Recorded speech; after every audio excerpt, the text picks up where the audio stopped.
Plugins are now available for all GPT Plus subscribers, and they are very powerful. However, it's hard to understand all of the ways that plugins can help you. And that's not our fault, because this is all the information that you get on a plugin. But a plugin's power lies in its functions. In other words, what it can do. And you will never see what it can do unless you happen to stumble upon it. Many of these plugins have functions in them that are hidden, unless you know how to ask. Hey there, it is I versus AI, and these are all the plugins I have installed. And today I'm going to show you how to crack them open and find out exactly what they do with a master plugin prompt that will show you all the functions of the prompt, a basic prompt example, 3 advanced prompt examples, 3 unique prompt examples, and finally, how you can chain plugins and prompts together to work in tandem to solve any problem you might have.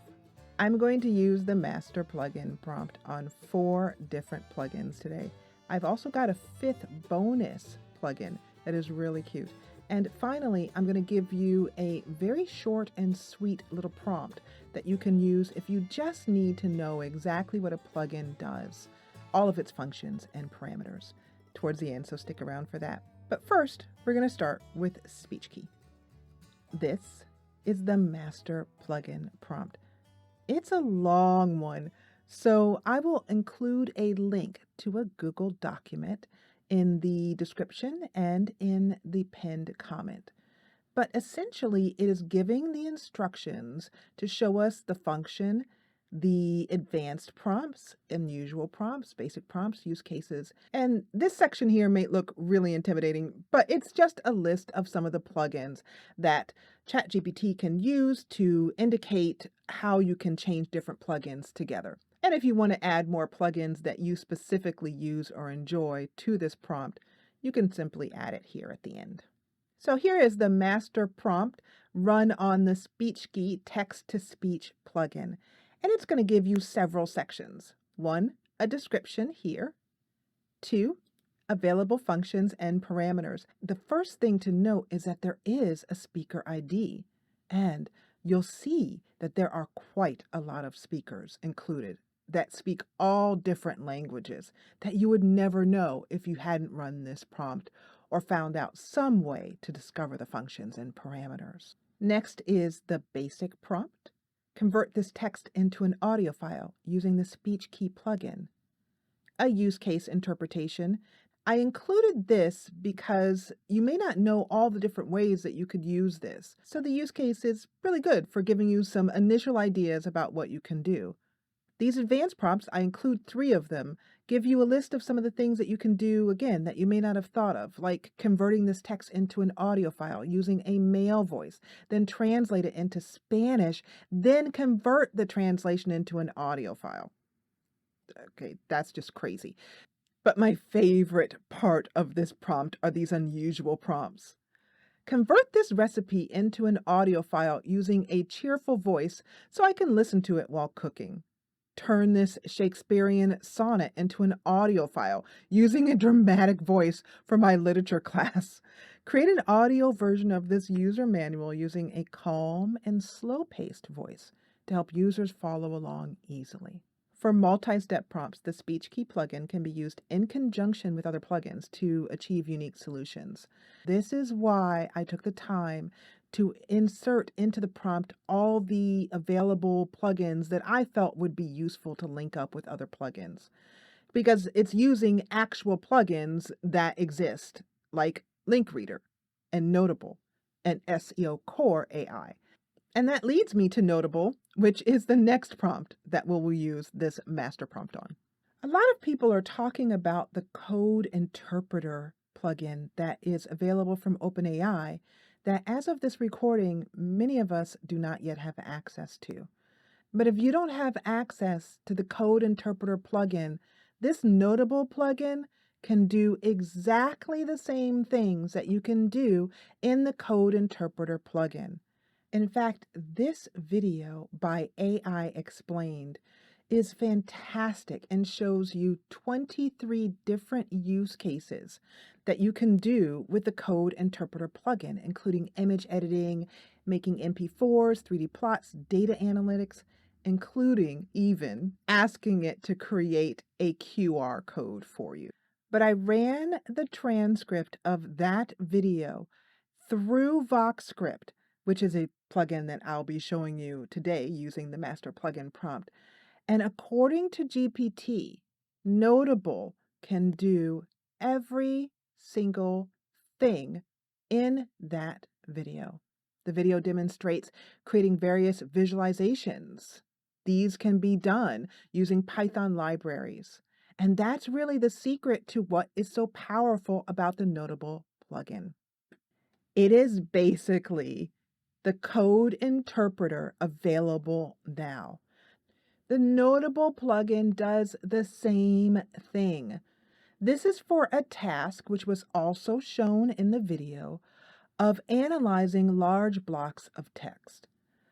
This, for example, is an ebook, a link that I entered into ChatGPT and asked it whether it could analyze the text using Noteable. It did so by first installing here what it needed. It gave the entire text here, which I could then analyze. And it was correct in the questions that I asked it. To use the Noteable plugin, you will need to sign up, which is free. I simply used my Google account to sign in, and you'll need to create a project. After that, you'll simply link the project in to ChatGPT, and it will be able to create as many notebooks, which are simply places to run code, that you need for whatever task that you ask. It's got a lot of available functions and parameters, and you don't really need to know what all of them do, but just know that these are all ways in which ChatGPT, through API, can communicate with your notebook to bring whatever ideas that you have to life. A basic prompt would be, create a new Python notebook and add a code cell that prints Hello World. For example, in order to create the QR code in my testing, I simply asked it to create a QR code, which it did. And then I asked it to make it bigger and have it link directly to google.com, which it did. And I tested it, and it worked. It's really limited to whatever you can think of that you might need, and you don't even need to come up with the code yourself. This now allows ChatGPT to create programs with you on the fly. Some of the advanced prompts are create a new notebook and add an SQL cell that queries a database for the top 10 sales records. So here's the second wonderful thing about Noteable. You can upload your own files to Noteable in a notebook and simply ask ChatGPT to then query it. That's amazing. You don't need Code Interpreter. Noteable does the same thing. You can create a markdown document that outlines a project proposal, complete with headers. Some unusual prompts are to create a Python notebook that generates a random piece of abstract art. Any Python library out there, and these libraries basically are just ways for Python to expand its capabilities, and there are a lot of libraries for Python. There are all kinds of things that you can do. In fact, a fun thing that you could do is just go to Google and simply ask it for some advanced or interesting or even beginner Python projects, and then ask ChatGPT to create them. Another unusual prompt is to create a markdown document that serves as a choose your own adventure story with links to different sections of the document based on the reader's choices. Okay, that actually is really, really cool. Multi-step prompts for this one would be using Noteable and VoxScript. Create a Python notebook that analyzes YouTube transcript data for sentiment and then visualize the results. You could actually create visualizations just like this. This is a heat map in ChatGPT using the Noteable plugin right now. The other two multi-step prompts are using Noteable and Block Atlas to create a cell that queries U.S. Census data, then create a Python cell that visualizes the data on a map. Or using Noteable and Scraper, which is a web scraper plugin that scrapes data from a web page, cleans the data, and then runs a statistical analysis on it. Really, Noteable is only limited by what you can imagine, what you can think of. And speaking of VoxScript, let's take a look at that one next. VoxScript is a favorite plugin of mine, not only because it is so versatile, but because the plugin's developers are actively working on the plugin and taking feedback, listening to them, and making changes. And in fact, you can see that because they even include in their functions a contact us, how do I use this, and a help, which I actually haven't seen in any other plugin. I've seen a lot of dissatisfaction expressed about the browsing plugin, which is buggy and slow and ineffective.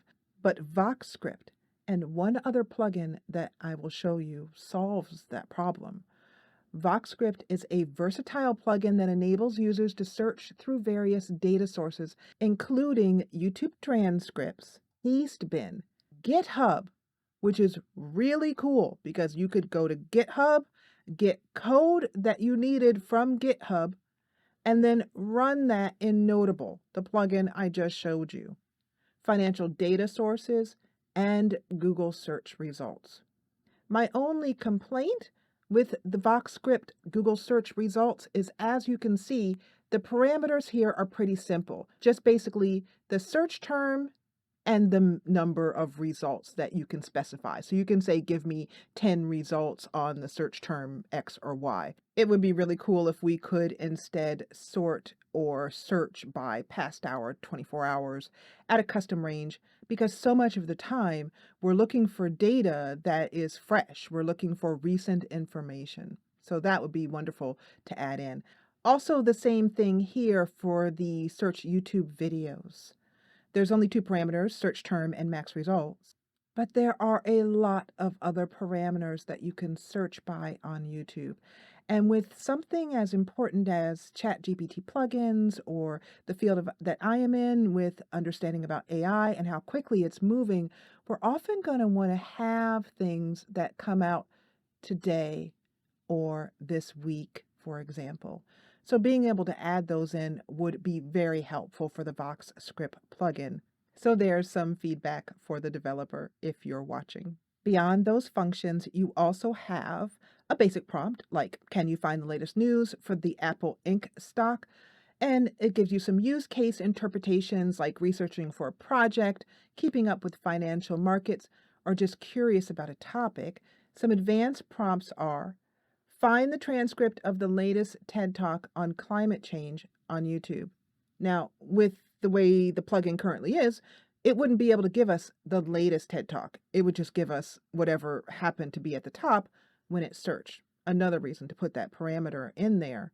And it might also do that with multi-step prompts, particularly if it suggests multi-step prompts for a plugin that is not currently installed in this particular chat.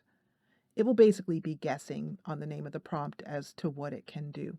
So you need to take it, as always, with any large language model, with a huge grain of salt. The point is not to give you exact prompts to run. The point is to give you ideas of the different ways that you can think, out of the box thinking, to get the most out of these plugins. For example, under these unusual prompts, it will often give me prompts that I find very amusing. For example, can you find a paste bin document that explains how to make homemade pasta? I actually would be very interested to see if that exists. Search a YouTube video that teaches how to play Stairway to Heaven on a ukulele. Find the financial data for a company that manufactures rubber ducks. It's really very comical. If you want to expand on the unusual prompts section, you can simply continue the conversation by saying, give me 10 more unusual prompts that are specific to and whatever your particular use case is. It's definitely a way to kind of kickstart your brain into thinking outside the box as far as what the plugins can do. VoxScript is capable of multi-step prompts. And this is basically plugin chaining using VoxScript and WebPilot, VoxScript and Show Me. The more functions that a plugin has, the more that you can chain those functions together, just like you can chain plugins together. For example, you could put in a YouTube video link and get the data from that link, and then run a search result on that data based upon something that it finds in the transcript. I also find it amusing that it allows you to search DuckDuckGo too, which is super cool. Over here, some more multi-step prompts are using VoxScript and Show Me. Search for a YouTube video explaining the Pythagorean theorem with VoxScript, and then use the Show Me plugin, which is a plugin that visualizes data, to create a diagram based on the explanation. Or find the latest news on Tesla's stock using VoxScript. Then use the WebPilot plugin to generate an article summarizing the news. And that leads us to our fourth plugin, WebPilot. The WebPilot plugin only has one function, and that might make you think, well, it's not that valuable. I mean, what can it do? But oh, contraire, it is actually really helpful. It is very powerful and allows users to interact with, extract specific information from, and manipulate the content given a URL or URLs. It can visit web pages, retrieve content, and even handle user requests related to the content. In other words, it's not just go read this web page or go summarize this web page, but you can ask it to do specific things with the content that you get. A basic prompt is visit this web page and tell me what it's about. But advanced prompts are visit the web page, extract the main article content, and summarize it. That's pretty ordinary, pretty basic. But how about visiting 3 web pages, comparing their content, and then telling me which one provides the most comprehensive information on a topic? Or you can ask it to visit this web page and identify the main keywords. Unusual prompts are visit this recipe web page, extract the ingredients list. Now you can tell it to just give you one specific thing that you need on that page, like the ingredients list, and suggest a vegan alternative for each non-vegan ingredient. That means no more having to suffer through long, personal, and not very interesting stories just to get to the meat of the recipe, and also convert that recipe to something that you can eat. Visit this web page, identify the main color scheme used in the design, and suggest a complementary color scheme. Now, I'm going to be honest with you. I do not know if it can actually identify a color scheme. I'm pretty sure it can't, but I'm not sure. So if you try it and find out, let me know in the comments. Another unusual prompt is visit this web page, find the contact information, and write a polite email requesting more information about their services. So you could chain the WebPilot plugin with Zapier, asking the WebPilot to go out into the internet, find specific information that you need, and then use Zapier to act on that information that you find. Using it, for example, with an image search plugin for multi-step prompts would be visit this web page with WebPilot, identify the main topic, and then use image search to find and display a relevant image from Unsplash. Let's say you wanted to write a blog and you wanted to know what people are currently saying about the subject you want to write about. You could use WebPilot to go out and do a search to find information that you need on what is currently happening on your subject. Funnel that into ChatGPT, ask it to write a blog using that context, and then ask image search to give you images to add along with the blog to make it more interesting. Mind-blowing. A note here, the link reader plugin, which I'm not showing in this episode, but it does state that it can read content of all kinds, including images. So even if WebPilot cannot actually see the color scheme of an image, you may be able to link it up with the link reader, which supposedly it can actually look at images. Try it and see. I promised you one more fun bonus plugin to use the master plugin prompt on, and that's this random creature generation plugin. This one is really enjoyable because it simply makes up imaginary creatures and gives you a cute picture of them. That's got two parameters, a function that generates a random creature, and the command. Now, here's the important thing about understanding the parameters. If you didn't know this, you would never know that you can actually specify an environment and which environments they are. In this case, grassland, desert, icy forest, swamp, underwater, mountain, or underground caves. And I love this plugin because it fits in with how many people, including myself, want to have solo roleplay with the AI acting as a DM. And this is a way that you could have the AI actually show you a monster if you ran into a battle and just said, give me an image of that monster. And also, it shows you the stats. Here's some unusual prompts. I'm writing a children's book about a swamp. Can you generate a friendly looking creature that could be the main character's companion? I'm designing a fashion line inspired by nature. Can you generate a creature from a grassland environment that I could use as an inspiration for my designs? And here's another one. I'm hosting a themed party with an underground caves setting. Can you generate a creature that I could base the decorations on? That is clever. I love the ideas that it can give you to combine things together. And really, once you start to oil up the old brain pan and think about the different ways, there's just so many things that you can do with plugins. And ChatGPT says it perfectly. The random creature generation plugin is a tool to spark creativity. Don't be afraid to use it in unconventional ways. I promised you one more quick little bonus prompt if you just want to know exactly what a plugin does and you don't need all the examples. And it is this. List all available functions and their parameters for the installed Link Reader plugin. The Link Reader plugin has one function available, which is get content, and the URL that you want to get the content from. But this plugin does state that it reads the content of all kinds of links, like web pages, PDF, images, Word, and other documents, PowerPoint presentations. I haven't tried it, but let me know if you can indeed put a link to an image and then see what Link Reader says about it. One of the things that has still not materialized about GPT-4 is its multimodal capability. That if the link reader is able to do that, like with Noteable replacing the need for the code interpreter plugin for those of us who don't yet have it, link reader might be able to help ChatGPT become multimodal right now. Digging into the back end of a plugin to discover its functions and parameters is really fun. But what is more fun is doing so using prompt hacking techniques. And in this video, I show you exactly how to prompt hack a rude, foul-mouthed AI to trick it into revealing its secret code.